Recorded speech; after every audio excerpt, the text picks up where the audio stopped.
Chapter 3. Hindi na talaga niya tapos ang painting. Nang sumunod na araw kasi, linggo at nagsimba sila ni Efren. Paglabas nila ng simbahan ay nagtuloy sila sa palengke para mamili ng mga ipapasalubong sa kanila at mga magulang nito. Isang kaing na malalaking manggang hinog at hilaw ang nabili nila. 2 malalaking langka at ilang kilong avocado.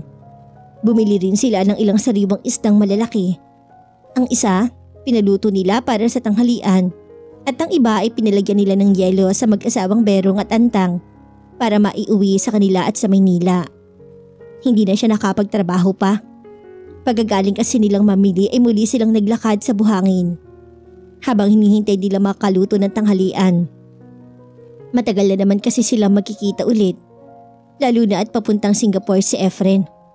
Kaya sinamantala na nila ang pagkakataon na magkasama sila.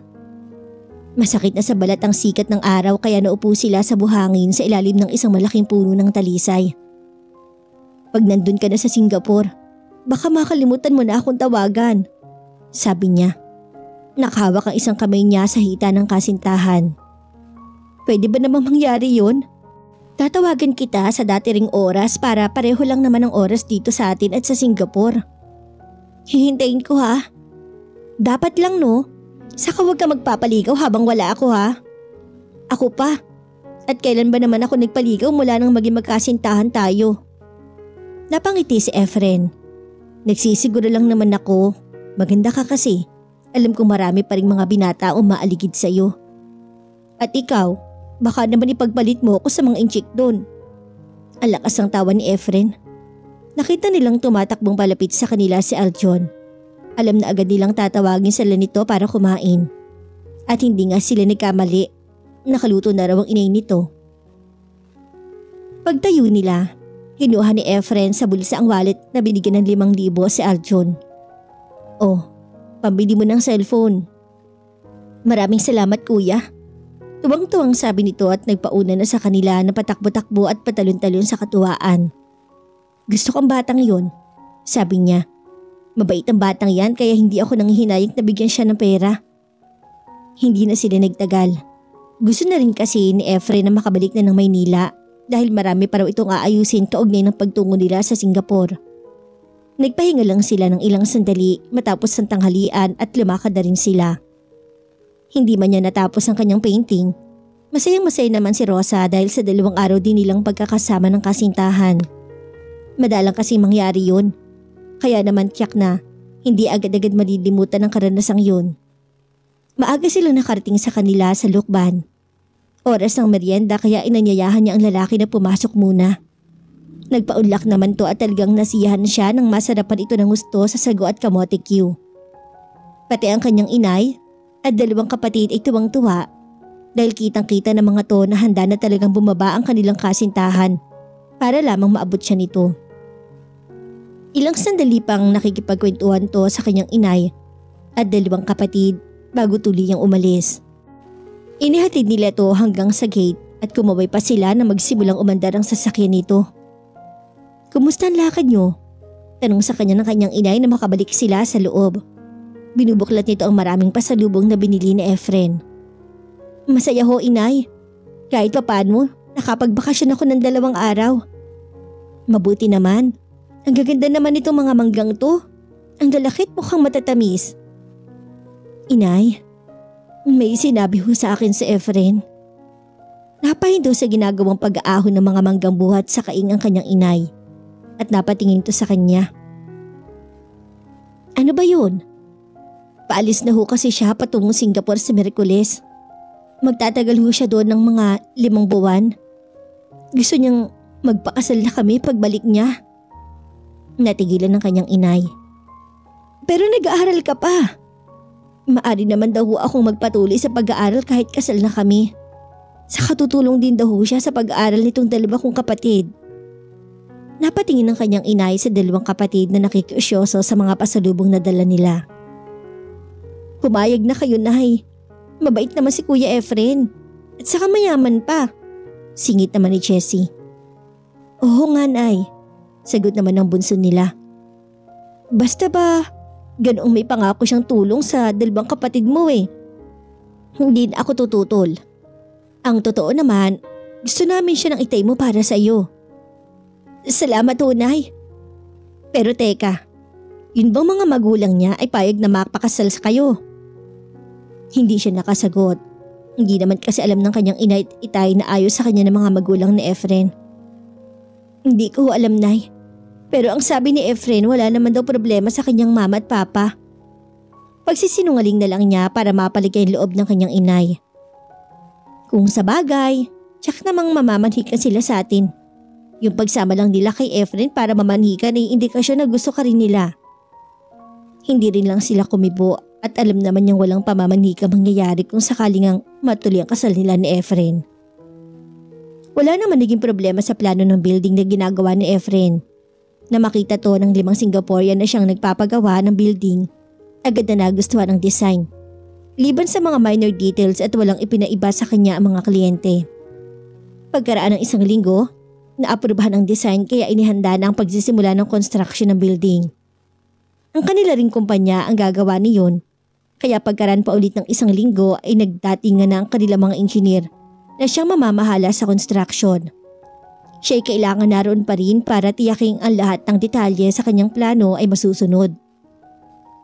Nang gabi ng araw na ma-approve ang kanyang plano, agad na tumawag si Efren kay Rosa. Matapos siyempreng ipagbigay alam sa kanyang papa ang magandang balita. O kaninang hapon ko hinihintay ang tawag mo sabi ni Rosa. Busy ako mula kaninang umaga hanggang hapon, sweetheart. Sabi niya sa masayang boses. Mukhang masaya ka. Talaga? Kasi na-approve na ang planong ginagawa ko na walang major revisions. Talaga? Oo. Blowout. Actually, nga ang gusto kong gawin ngayon dahil masayang masaya ako Gusto kong kumain sa labas at gusto kitang i-blow out. Naku, sayang naman at wala ako dyan. Yun nga Ang lungkot naman kung magsiselebrate ako mag-isa lang. Ano kaya kung humanap na lang ako ng isang Pilipina dito at siya kong i-blow out?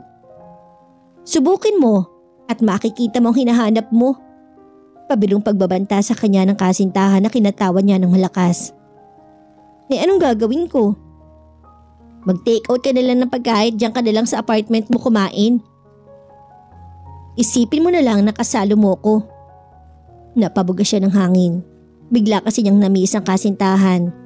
Kung nasa Maynila lang siya, kahit gabi na talagang susunduin siya sa Quezon at magdadala na lamang siya ng maraming pagkain para mapagsaluhan nila at ng pamilya ni Rosa. O siya, sige na. Lalo lang ako nalulungkot na wala ka dito sa tabi ko Ako rin, miss na kita. Sige na, bye and I love you. I love you too. Napabuga siya ng hangin nang matapos ang kanilang pag-uusap. Lumabas siya ng kwarto at bumaba na ng building. Kakain siya sa labas at magsasaya siya kahit mag-isa lang siya doon. Samantala, vacant period ni na Rosa at Ivy ng 4:00 yun. Tulad ng nakagawian, bumili muna sila ng pagkain sa kantin at saka sila nagtuloy sa paborito nilang lugar sa campus. Naupo sila sa mahabang stone bench at doon sila kumain. Hindi pa yata tumatawag si Efren? Una ni Ivy nang matagal-tagal na silang nakaupo doon. Hindi talaga siya tatawag ngayon. Sinabi na niya sa akin kahapon dahil magiging very busy daw sila sa linggong to. At sa gabi na lang daw siya tatawag kapag nasa kanyang apartment na siya. Di mainam, makapag-usap kayong matagal. Oo nga, nakangiting sabi niya. Saglit silang nawala ng imikan habang inuubos sila ang dalang merienda. Maya-maya ay natanaw niya ang kapatid na si Jessie na mabilis sa papalapit sa kanila. Tingin niya ay malungkot to kaya agad siyang kinabahan. Tiyak niyang napakahaliga ng sadya nito para puntahan pa siya sa eskwelahan. Ate! Tawag nito sa kanya nang makalapit. Ewan ba niya pero ang dinig niya ay parang basag-basag ang boses ng kapatid. O Jessie, bakit napasugod ka? Tanong niya dito. Ate, umuwi ka na raw sabi ni nanay. Bakit daw? May nangyari ba? Tumingin si Jessie kay Ivy. Halata niya sa ekspresyon ng kapatid na nagpipigil lang to ng damdamin pero parang gustong mapaiyak. Ano ba nangyari ha? Ate, si Itay. Nakulong. Ha? Bakit nakulong ang itay niyo? Singit naman ni Ivy. Nakasag-asa siya ate. Patay daw yung lalaki na sagasaan niya. Diyos ko, huwag ka na munang pumasok ng iba mo pang subject, ate. Kailangan makauwi ka na at panayang iyak ni inay. Nagtatakot kami ni Manny. Napatingin siya kay Ivy. Sige na Rosa, umuwi ka na muna at ako nang bahala magsabi sa teacher natin kung bakit hindi ka napapasok. Salamat Ivy. Paano tutuloy na kami? Sige. Niyaya na niya ang kapatid na lumabas. Ramdam niya ang panginginig ng kanyang mga tuho dahil sa matinding pag-aalala para sa kanyang inay at itay. Paano ba ninyong nalaman ang nangyari? Tanong niya sa kapatid habang naglalakad sila patungo sa estasyon ng jeep na hindi naman kalayuan sa kanilang eskwelahan. Dumating si Rick, yung kasamahan ni Itay, at siya nagbalita sa amin. Nasaan daw si Itay ngayon? Nakakulong daw sa Kapitolyo. Doon yata siya nasagasaan yung lalaki. Hindi na rin nadala sa ospital yung nasagasaan dahil namatay na agad on the spot. Diyos ko, bulala siyang nakapikit pa. Parang nakita niya sa kanyang balintataw ang nangyari. Ang masama ate, nagsiselfone daw si Itay nung masagasaan niya yung lalaki. Nagsiselfone? Oo ate, kaya siguro hindi napansin yung lalaking tatawid. Napailing siya at nakagat ang mga labi upang hindi siya mapaiyak. Gusto niyang sisihin ang kanyang itay kahit hindi pa man niya alam ang buong pangyayari. Alam naman kasi ng kanyang itay na hindi dapat nagsiselfone ng isang nagmamaneho, lalo na ng isang jeep na maaraming sakay. Nakarating sila ng istasyon ng jeep at nakasakay naman agad sila. Madaling napuno ang jeep kaya nakaalis agad sila. Pagdating nila sa bahay ay inabutan niyang umiiyak ang kanyang inay. Nakabantay dito ang kapatid nilang si Manny na wala namang magawa upang kalamayin ang loob ng ina. Inay, tawag niya dito. Pupunta tayo sa Kapitolyo bukas, Rosa. Kailangan puntahan natin ang itay mo. Kailangan niya ng karamay sa kalagayan niya ngayon doon sa kulungan. Ayaw man sanang huminto muna sa pagtitinda ang kanyang inay, ay napilitan na rin para sila makapunta at madalaw sa kulungan ng kanyang itay. Sayang din kasi ang kikitain nito sa araw na yun. Lalo na ngayon na nakakulong ang kanilang itay at natural na hindi makapagmasada. Maaga silang gumising at nagdaan muna sa palengke para bumili ng mga pagkaing ipapasalubong sa kanyang itay. Bumili sila ng puto, tinapay at pansit. Pagkuwan ay nakisakay na sila sa isang jeep ng kasamahan ng kanyang itay. Kahit nasa jeep ay umiiyak pa rin ang kanyang inay. Bagaman at tahimik lang, nag-aalala to para sa kanyang itay na alam niyang mahihirapan sa nangyaring ito. Marahan naman niyang hinagod ito sa likod para mapayapa ang loob. Ngayon pa lang, natatakot na ako sa maaring mangyari sa iyong itay, Rosa. Sabi nito sa kontroladong boses. Kung ganong nakaselfone siya nang masagasaan niya ang lalaking yun, ibig sabihin kasalanan talaga niya ang nangyari. Maaari siyang madiin dahil doon. Totoo ba naman na nagsiselfone siya habang nagmamaneho? Yun ang sabi ni Rick. At marami rin daw ang saksi na may hawak siyang cellphone nang makasagasa siya. Parang gusto niyang panghinaan ang loob. Kasalanan talaga ng itay niya ang nangyari. Ano naman ho ang nalaman niyo tungkol dun sa nasagasaan, inay? Ang sabi ni Rick, sumusumpa raw yung ama't ina ng lalaki na nasagasaan na gagawin ang lahat para mabulok sa bilangguan ng itay mo. Diyos ko, napaiyak na naman ang kanyang inay. Ang totoo, siya man napapaiyak na rin. Pinipigil nga lamang niya ang sarili. Awang-awa siya sa kanyang itay kahit hindi pa niya ito nakikita. Higit doon ay isip na agad niyang maaring maging epekto ng pagkakakulong na iyon ng kanyang itay sa kanilang lahat. Kung gayon makukulong ito, ibig sabihin ay hindi na makakapagtrabaho. Paano na sila? Manghihinto siya at ang mga kapatid niya sa pag-aaral. Napailing siya. Nakating sila ng Kapitolyo. Malakas na malakas ang pintig ng kanyang puso habang naglalakad silang dalawa ng kanyang inay patungo sa City Hall. Nang makapasok sila ay nagtanong sa information counter. Isang pulis na nagsama sa kanila sa kinaroroonan ng kanyang itay. Agad na nagyakap sa pagitan ng mga rehas ang kanyang inay at itay. Hindi na napigilan ng kanyang inay ang sarili. Malakas na itong napaiyak. Lumuluha rin ang kanyang itay habang nagyayakap ang dalawa. Siya'y kagat ang mga labi upang hindi mapabulalas ng iyak. Pero nang siya naman ang yakapin ng kanyang itay at bumigay na rin siya, inilabas na niya ang tinitimping damdamin. Itay! Itay ko!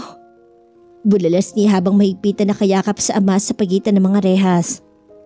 Matagal sila sa ganong ayos bago sila nagbitiw. Noon lang niya natitigan ng kanyang itay.